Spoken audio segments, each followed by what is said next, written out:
Good morning, everyone. How you guys doing? Yes, I know I'm late. My coffee was empty, so I had to push the button, and the button, sometimes doesn't work the way it should. Dogs are more reliable than coffee machines. So, how are you guys doing so far? Where are you from? Maybe you're gonna tell me where you guys are from and a little bit about your dog. I'm Roman with Holistic Dog Training, and I am in Eugene having coffee and chatting about separation anxiety. Speaking of, does anybody of your dogs have separation anxiety? Do you know how separation anxiety is rooted? It's just a general term. It doesn't really say anything. So we're going to talk about that a little bit. With your help, we're going to figure out what's going on with that. So today's conversation would be 7. Let me type it for you so everybody knows about it. 7 roots of separation anxiety. So, in order to have a great conversation today, um, I would like you guys to comment, and this way, the best way for us to communicate. One other way to communicate is through thumbs up, hearts, whatever you like, whatever you feel, and I will be able to add your comments into it. Hi, Catherine from Northern Michigan, and big yes for separation anxiety. You know what? My wife needs to go shopping today. I have separation anxiety. It comes very mild. Honey, what time are you leaving? Are you sure you have your phone on? Make sure you have enough gas. And, all these questions that come in. But you know what? I have a logic and I can answer those questions. Your dog cannot. And not only that, I haven't had breakfast yet. Why? Because I was late already with my coffee machine. And now my separation anxiety comes even further because my body is anxious. Interesting, right? So all these things can happen when your dog has and shows separation anxiety, and sometimes it's not really your fault because there are multiple roots of the separation anxiety. Okay, do you guys have any idea what the roots are of separation anxiety? I know you expect to hear 7, but do you have 1 or 2 that you can share with us so we can start talking about things? Meanwhile, um, I wanted to share with you um, my workshops that coming up, just in case you're interested. So you go to my website, holisticdogtraining.org. I'm going to post a link later in the comments. And we're going to have some workshops. These are easy, accessible workshops. You don't have to have a degree in PhD and whatever. You don't need to be a professional dog trainer to understand what it is. We're going to build it up very simple, and we're going to discuss all this interesting stuff like aggression, leash pulling, separation anxiety in very detail so you can actually start working and treating your dog, right? Because today we will not be able to address all the issues. We just have an overview about that stuff. And then based on your guys' interest, we will be able to add more. For example, um, exactly, fear of missing an adventure. Thank you, Facebook user. I don't know exactly who that is, but you can add your name to it just in case. For you guys who just joined or want to join, I'm Roman with Holistic Dog Training, and we talk about the 7 roots of separation anxiety. And if you give access StreamYard to access your name, they don't do anything other than just using your name so I can see it here, because Facebook has those restrictions. With your approval, I will be able to know who you are. Then we will have other workshops that coming in through that year that are either I'm not talking too much. You're going to be able to look into that. So let's start with the first, which is typical. And I type it in as we speak. So meanwhile, we can start talking about that. So typical separation anxiety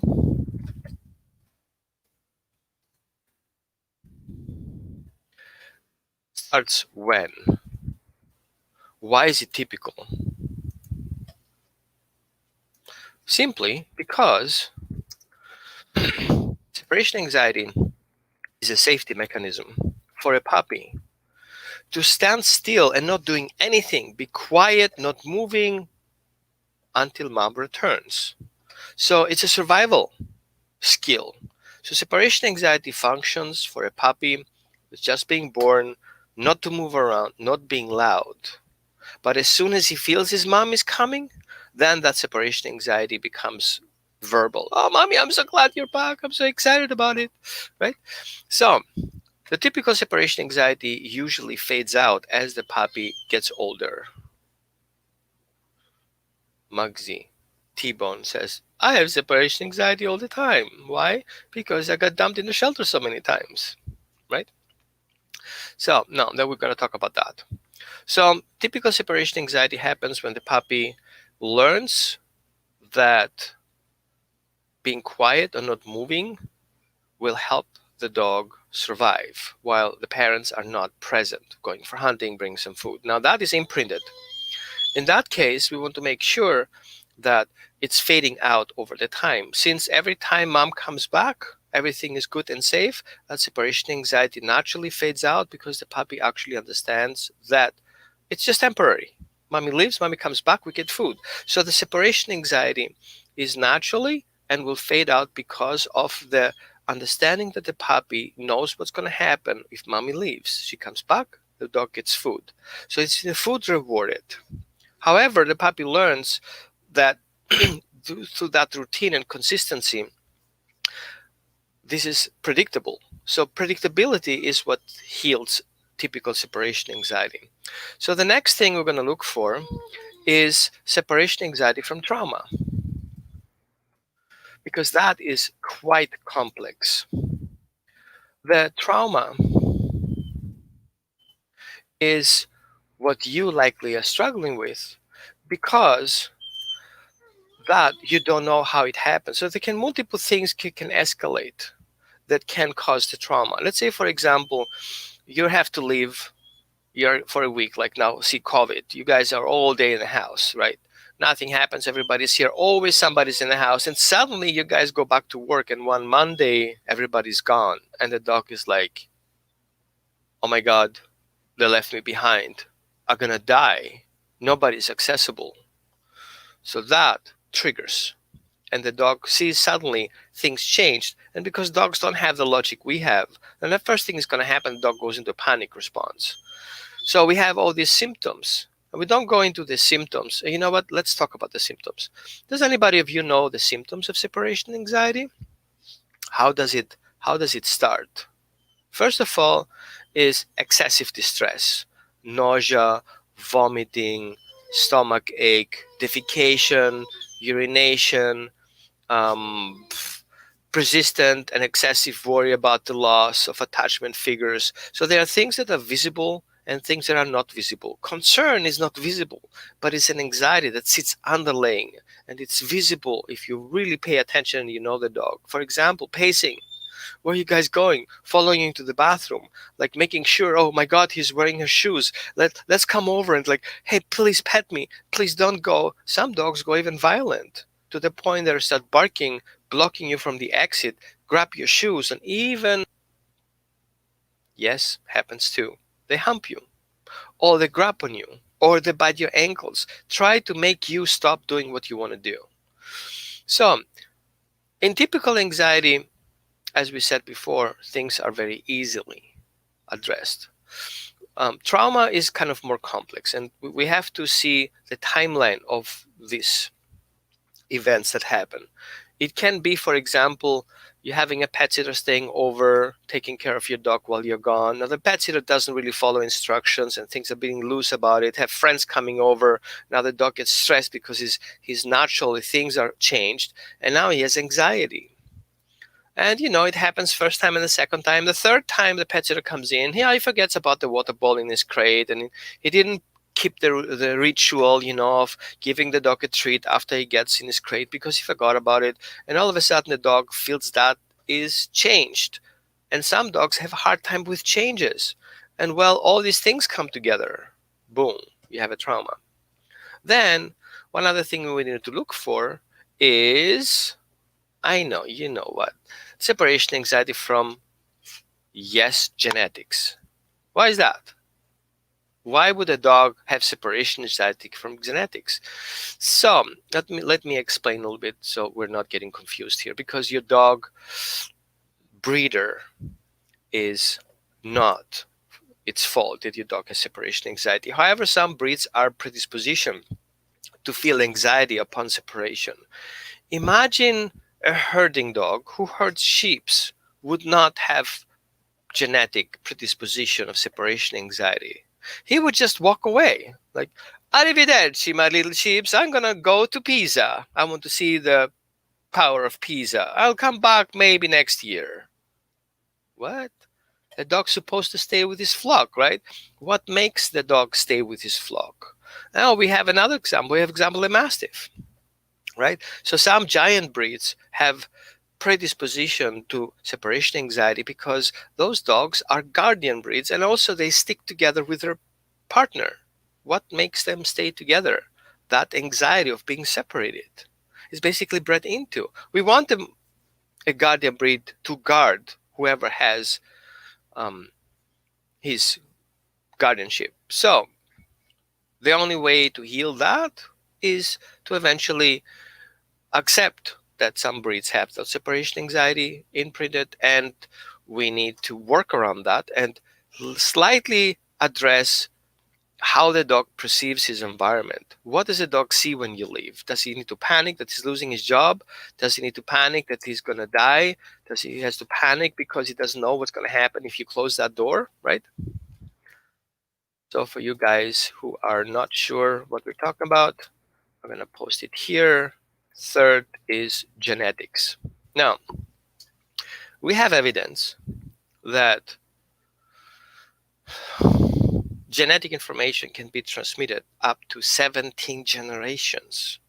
Like the grand, grand, grand, grand, grand, comma, grand, grand, grand, grand, grand, grand, grand, grand, comma, grand, grand, granddad of your dog or mom, we don't want to be sexist here, can had a separation anxiety trauma, and that would affect his genetics because of this chronic separation anxiety.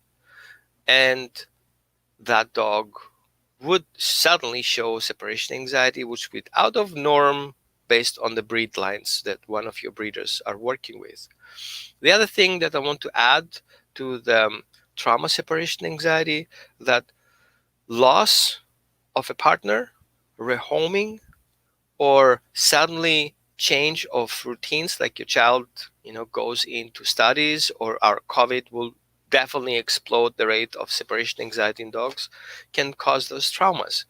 And so since trauma can affect genetics, because this is the way the evolution works, we learn from our traumas and we affect our bodies, and our bodies affect the genes, and the genes are affecting how they're being transported. I'm not a genealogist, so don't take me here exactly on my words, but you get the point here, right?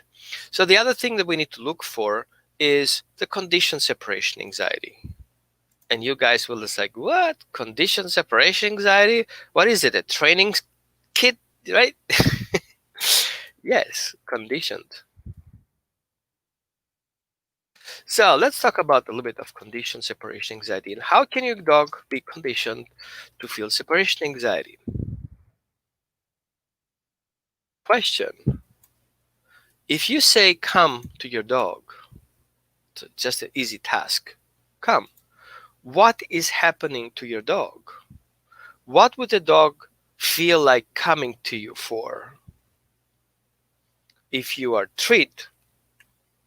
trainer and you only use treats, then your dog feels separation anxiety from his treats, and he wants to come to the treats to get them because he is apart.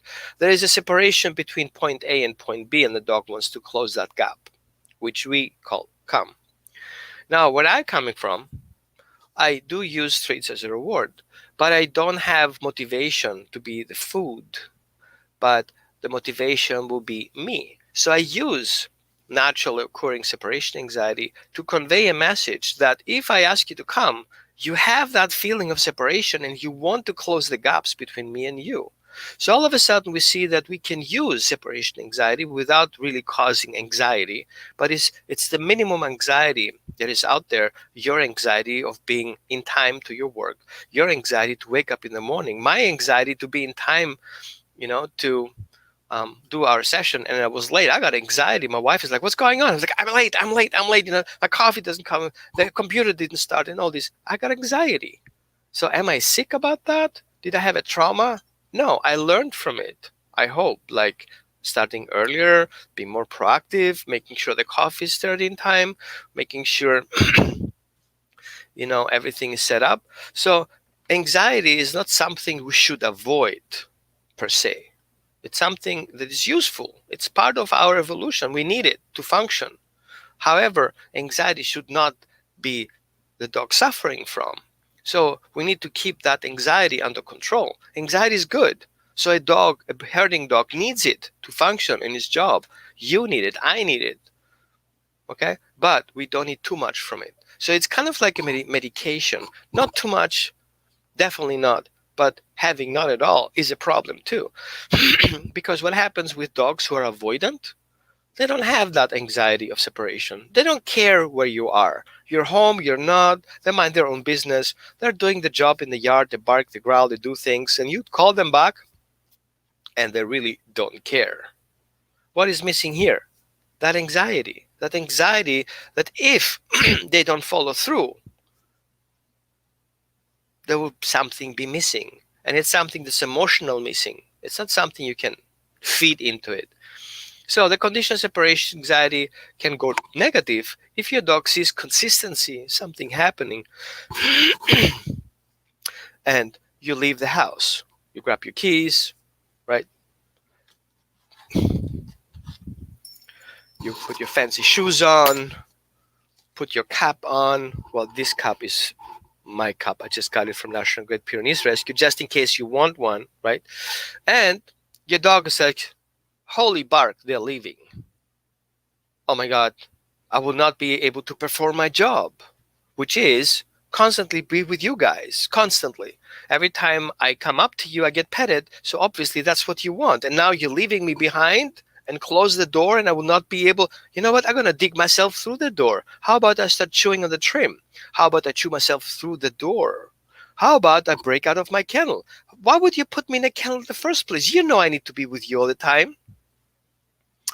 And all of a sudden now the dog will see that as soon as you grab your keys and your hat and your shoes, not your slippers, your shoes, and your car, you're gone forever. I mean, you will never, ever return. In the meantime, while you're gone, I'm going to suffer from dehydration. I'm going to suffer when my pee. I need to get out. Suddenly, I have stress poopies, and now I need to get out, and the gate is closed. And, I get punished if I poop in the house, and I'm freaking out every time you leave. Now I'm conditioned. Every time you have intentions to leave, I can smell it. Your stress, what you're going to find when you return. I know exactly how that smells, and I'm going to freak out right there as you leave the house. That's voila, I'm conditioned. It's kind of like the good old friend. Yes, not Freud. No. The one with the doorbell ringing and salvation, Pavlov, right? He talked about that, how this can happen. So as anxiety can be conditioned, it can be unconditioned or reconditioned, something that the dog understands better what to do with it. Now, what else do we have? Yes, some of you, I'm sure, have an idea. Give me some hints. I can forget things.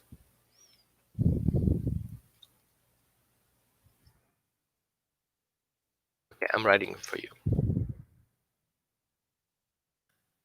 For you guys who knew what I'm typing, I know you knew. I'm just saying. It's frustration. Frustration and separation anxiety. Yeah. Frustration that I cannot perform my job, which is similar to the condition but comes from a different angle. The dog job's description is set to that point where your dog, if you leave, will not be able to perform the job. So he is frustrated. He's frustrated because all of a sudden, one child is on the top on the room, the other child is in the basement, the other one is being driven to the game, and you're gone, and your husband is busy on the TV doing stuff, or your wife. Okay, I don't want to be sexist here. And all of a sudden, the dog gets frustrated and start pacing. Where's everyone? Where's everyone? So I don't know where everybody is. How can I be divided by 15 if everybody's all over the place? And guarding starts. So guarding, sometimes it's feedback or frustration of the dog not being able to do his job. So if somebody wants to come in the house, for example, and want to get your attention, and he is not in the center of attention, that frustration can cause aggression. Yes, because the only way for the dog to stop what's happening and the trajectory of the event, like a barbecue party and everybody runs in the house and everybody is spread to the house, and you have a guardian breed and the dog doesn't know what's happening, all the doors have to be guarded at the same time, he's freaking out, he's frustrated because he's disconnected from all his family. Suddenly everybody's spread around, and that frustration can cause issues. So we're going to talk about later that some things you should not do. Okay. Now we cannot analyze all these things. We would need, for each individual anxiety root, we would need definitely a whole workshop about it. But I'll just give you here an overview. By the way, for you guys who are interested, I'm preparing a workshop for you guys. We're going to talk about separation anxiety. There will be a whole weekend. We're going to break it all individual down and see how to address those issues. So one issues that we haven't talked about is, I know some of you have it. I had it too. Can guess it? Okay, I'll help you out. Depression. Oh my God, she's gonna leave now. She's not coming back.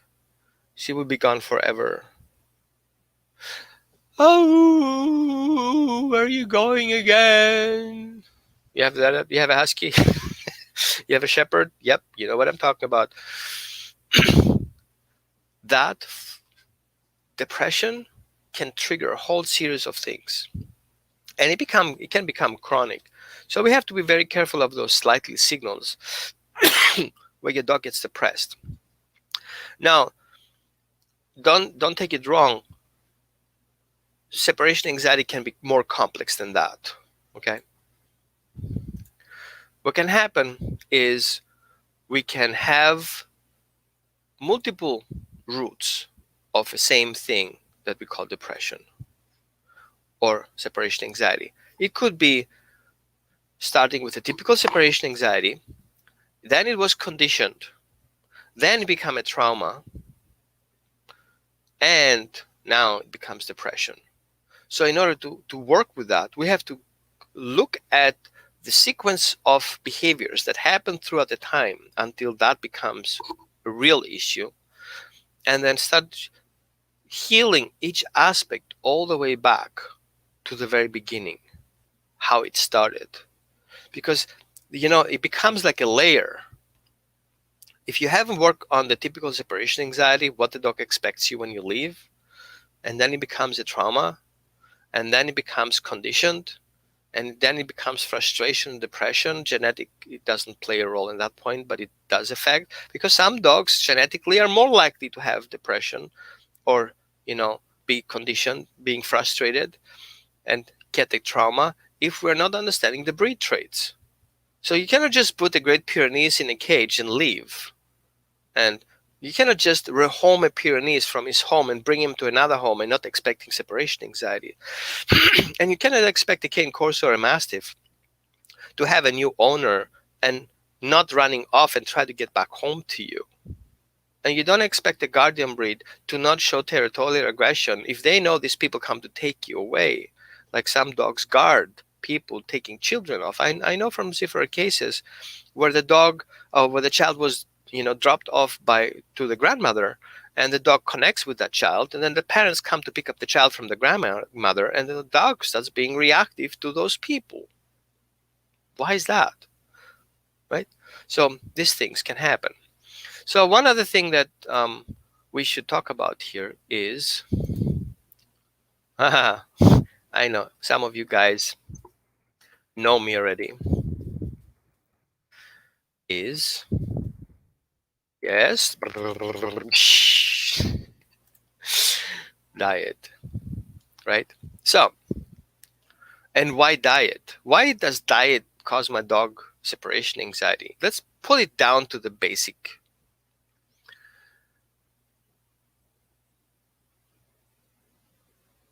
Let's talk about what will happen if your dog is hungry and basically doesn't do well on the food that you, he has allergies, right? And thank you, Lindy. Yeah, you know what? Things are very simple. We can go very complicated to make it sounds like, oh my God, it's a different language. Or we can really go down to the dog level and see it from a dog's perspective. And yes, we can associate dogs with humans because both are mammals, both are emotionally intelligent, and both, feel things. So I know people says, "Oh, humanizing dogs."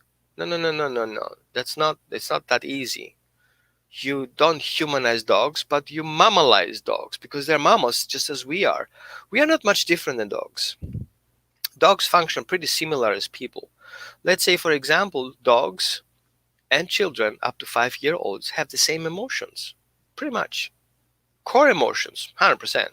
Now, science is kind of struggling to prove how far it can go because it's not easy to prove things because you cannot ask questions. The child can answer questionnaires, the dog cannot answer questionnaires, and we don't have this language translator that exactly tells us exactly what the dog feels like, but we can compare through association.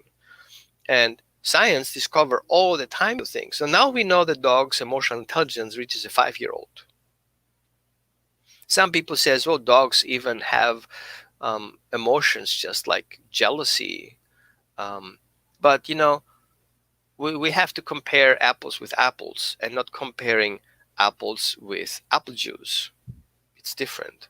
It's same root but a little bit different. So back to the diet. Let's look at your dog is hungry. He not get enough nutrients. He's reactive to the dog food. So he's going into survival mode. His internal system basically is triggering to anxiety, and now you're leaving. Can you tell me where your dog will get his food if you leave the house? Where do you guys have your dog food?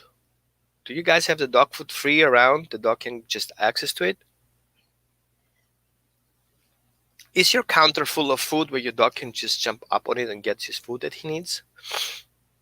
Does he have access to your yard so he can get his additional nutrients that he needs from plants or from your vegetable garden? No, really? So then, how the heck do you think your dog will get over his hunger, his internal hunger, his organs starving for nutrients that our crappy food don't have in there because they're lying to us? Don't get me started with dog food. That's another story. So I don't have a dog food bag handy here, or maybe I do. I do have. I think I have an empty dog food bag here. Okay. So I have a few of my dogs on a senior diet because we live in an RV, so storage is kind of a problem right now. So I have dog food that is a senior recipe that is definitely good for seniors. Um, I can share it with you. Open farms will be the case that I have here because they were out of my brand that I prefer in these cases, which is Ken and Caviar. And so I'm looking through the ingredients and they have all this fancy stuff and they tell you so much good stuff that they have in here. Turkey, chicken, sweet potato, ocean fish, blah, blah, blah. They don't have any meals in it, which is perfect. So I'm feeding basically a good quality kibble. Kibble is not a perfect diet. Fresh is perfect diet. But it is a complete diet. There are not chemicals in there. My dog doesn't have any allergies on that. So they just do fine on this. So, do my dogs have separation anxiety? Yeah, one has. He has separation anxiety because he feels like every time we leave the house, he will have fun. But sometimes I have to go to work. I'm like, I want to have fun too. and it's not going to work. However, I have options to help him. Since the diet is not a problem, I give him something to chew on, something that keeps him busy, something that eases his stomach and his belly. So his body systems are basically good. So I have these no hides. I get them from Earth Animal. They are vegetable based raw hides, so they're not plant meat based raw hides. And I give them a snack. So basically, now they're looking forward for me to leave because it's the only way to get those. Only if I leave, you get those. And even if they are not, they're crated when I leave for safety reasons. Even if I'm not in the crate and I show them that, they know what to do. They go in their crates. They're like, oh, I got my snack. Sure, here you go. Got the treat. Close the gate and I'm up and running. So we see that separation anxiety is not just it's an umbrella description. And one thing that I would like you to consider is, if you don't understand the root of that separation anxiety, don't put your dog on medication for one simple reason. What exactly are you treating with medication? What are the side effects of medication? Sometimes medication that is prescribed by behavior veterinary, board certified veterinary behaviorist to be more exact, who has the right to prescribe medication for your dog after a proper assessment and is not relying just on your description, right? He will describe some medication that he's supposed to help. However, I just want you to give a heads up. Most medications that veterinarians prescribe for those kind of behaviors are, scientifically speaking, and in fact not approved by the FDA to treat that kind of behaviors. Sorry. They are safe for dogs, and these are empirical knowledges from veterinarians because, see, it works. There is an improvement, but there is no approval of the FDA to treat specific. It's kind of like saying coffee treats anxiety, where FDA doesn't approve coffee to treat anxiety, but it helps me. So I'm telling you, if I have anxiety in the morning, drinking a cup of coffee makes life so much easier. I'm addicted to coffee? No. But you know what? I do miss my coffee once in a while. I have separation anxiety to my coffee. And my wife knows it. So as soon as I sat down to my table, she filled me up a cup of coffee. I appreciate that. So do you guys have any questions? We have 10 minutes left to answer your questions about your dog separation anxiety. Was what we talked about today helpful to understand what your dog anxiety comes from? Okay. So what do you think is going on here? So if you need help, you're welcome to reach out to me. We can sit down, do an assessment, and find out what exactly your dog is struggling with. And then from there, we can see what exactly we should do about it. So sometimes it's just good for one session. Sometimes we need 3 sessions. If things are more complex and there are more factors coming involved, sometimes a little more. But usually 1 to 3 sessions is pretty good to get things under control. So I remember I had a client in New York. Maybe she's watching here, just in case you do. Say hi. Hi to New York. And this person wasn't able actually to leave the house. Living in a New York downtown apartment is kind of tricky because you have a door, you have a hallway, you have an elevator, you have downstairs, then you go down to the street, and it can be very scary for a dog. And so that fear of leaving would cause the dog to be violent in the house. She would jump on the counter, take down glass bottles, whatever is not solid, screwed down to the counter, was down on the floor, causing eventually the dog injuries, and it gets quite dangerous. So we were able, once we broke it down, to help the dog understand that leaving the house, and we went all the way back to the first typical separation anxiety route, where the dog basically had no understanding what's going to happen if that person leaves the house. So we would treat it that. We would create the condition that I will come faster if you are in your bed. Okay? And if you are in your bed and I come back and I see you there, I'm going to share my food with you. So what makes me come back faster? You being on the bed, right? And what do I get? What do you get when I'm returning? Food. So the dog was not looking forward for the person leaving and going into the whole drama of negative thoughts into what's going to happen if she leaves the house. But the dog was excited to look towards her returning because there was something in for the dog. So simple things like that would make a huge impact. And trust me, this person was suggested to treat the dog with medication for his rest of his life. Well, we worked 2 weeks on that, basically, just 3 sessions, and the dog was just fine. First time she could leave for 5 minutes, then 15 minutes, and then she can go out. She can actually leave her house like a normal person having dinner with somebody downtown. Right, that's a big thing. Of course, there are things that don't work out so well. I remember I had a case, that the dog had severe separation anxiety. There was a multiple aspects of chronic separation anxiety, um, medical issues. The dog had trauma, and to that point, the dog was placed in a temporary place for a person's relocation, and that triggered a whole sequence of events where the dog had so bad separation anxiety that it was an outside dog. He would break the window to get inside the house. Plus, he had anxiety of weather changes. A change in a weather pattern would cause his dog to have fear and anxiety at the same time. So having separation anxiety and be weather sensitive created a complex mix of a very destructive situation. And that dog had to be put down due to quality of life and him getting harmed, very unpleasant.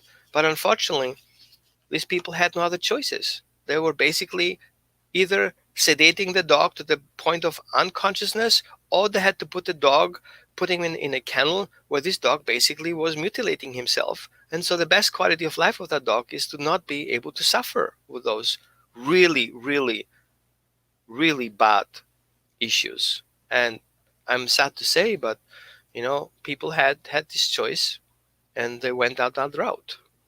I'm sad about it, but sometimes things are so extreme where we have to look at the quality of life of the dog, and even if it's a hard decision, euthanasia to such a severe issues is something to discuss.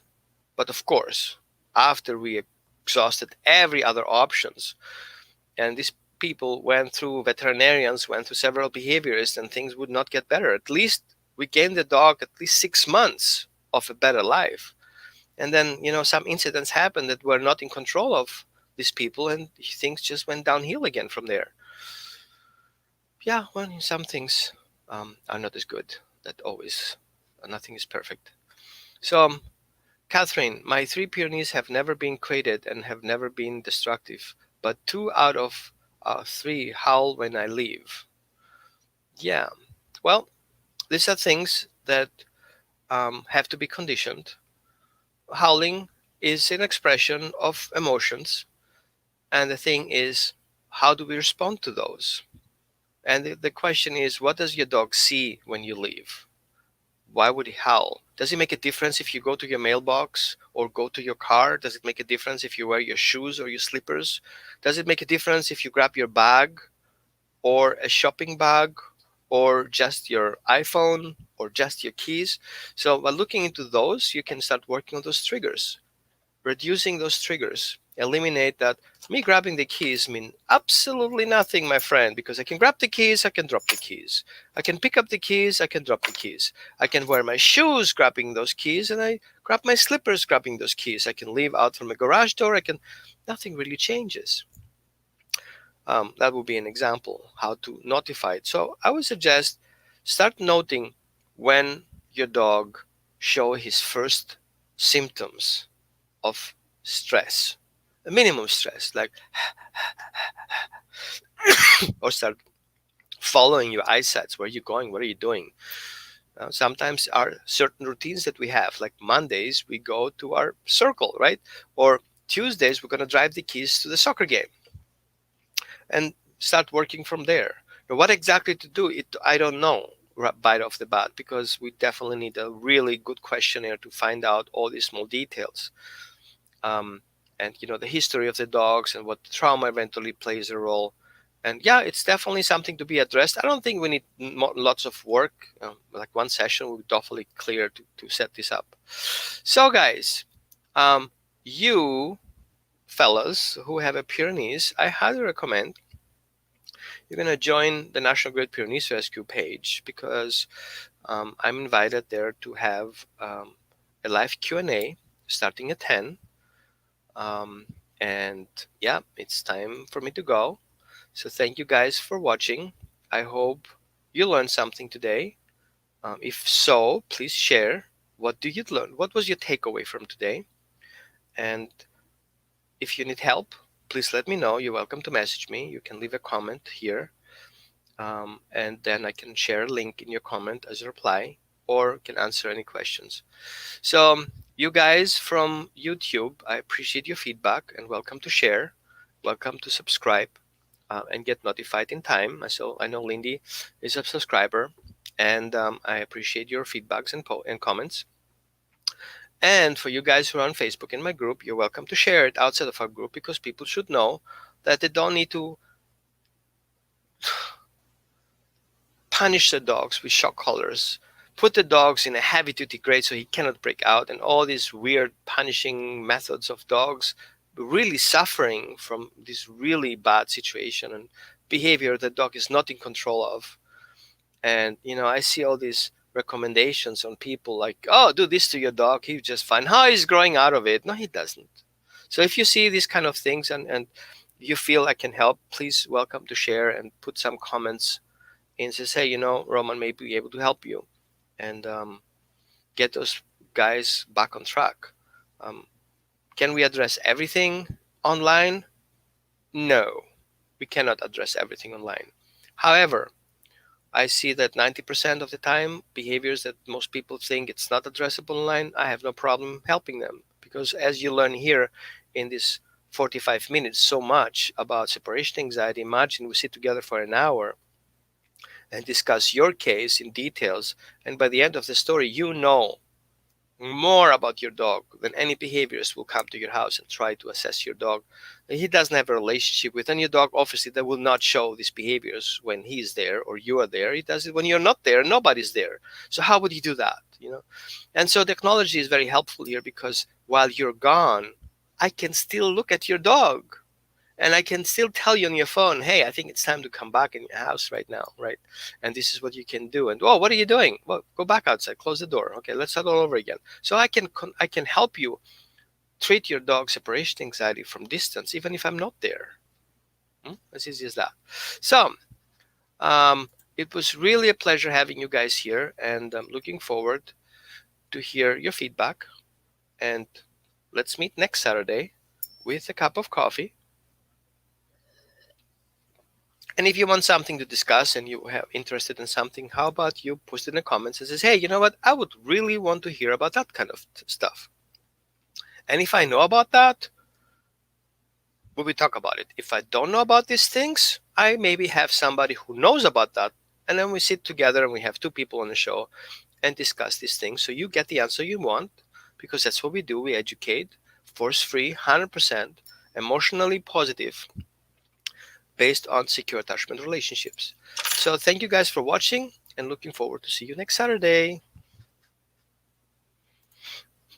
I got separation anxiety until next Saturday. Bye bye, guys.